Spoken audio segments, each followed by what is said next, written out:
শুভেন্দু অধিকারী এসে তুই গদিতে বসে আছিস, তুই কি করছিস? ও পুরো গদিতে বসে আছে আর গরিবদের পেটে লাথি মারছে। ব্যবসা না করতে পারলে আমরা কি করব, কি করে খাবো? আমাদের তো মরণ ছাড়া রাস্তা নেই। একটি মাত্র সরকারি নির্দেশ আর তাতেই ওপার বাংলার সীমান্ত ঘেঁষে শুরু হয়েছে তীব্র হাহাকার। কিন্তু কেন?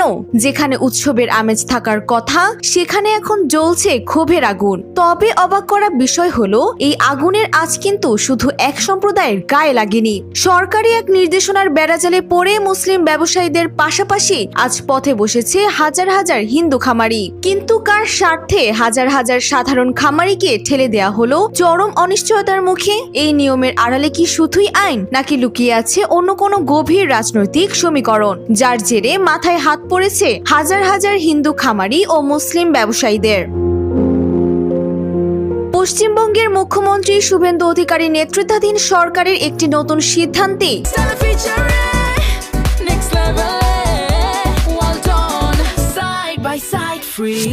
এখন তোলপাড় পুরো রাজ্য।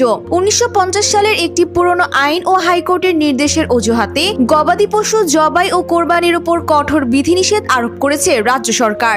সরকারি বিজ্ঞপ্তি অনুযায়ী এখন থেকে উপযুক্ত সরকারি সনদ ছাড়া কোনো গরু বা মহিষ জবাই করা যাবে না।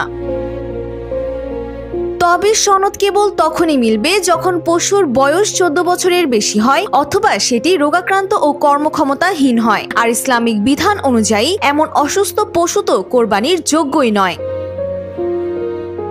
তবে এই সিদ্ধান্তের সবচেয়ে বড় ধাক্কা লেগেছে পশ্চিমবঙ্গের সনাতন ধর্মাবলম্বী খামারিদের উপর। কারণ ওপার বাংলায় কোরবানির পশুর সিংহভাগ সরবরাহ করেন হিন্দু খামারিরাই। হঠাৎ বেচাকেনা বন্ধ হয়ে যাওয়ায় আর্থিক লোকসানের মুখে পড়েছেন তারা। ক্ষুব্ধ খামারি ও ব্যবসায়ীদের স্পষ্ট অভিযোগ, ভোটের রাজনীতি আর হঠকারী সিদ্ধান্তের বলি হতে হচ্ছে তাদের রুটি রুজিকে। ঈদুল আজহার ঠিক আগ মুহূর্তে নেওয়া এই সিদ্ধান্তের ফলে ওপার বাংলার সামগ্রিক গ্রামীণ অর্থনীতি এক গভীর সংকটের মুখে পড়েছে।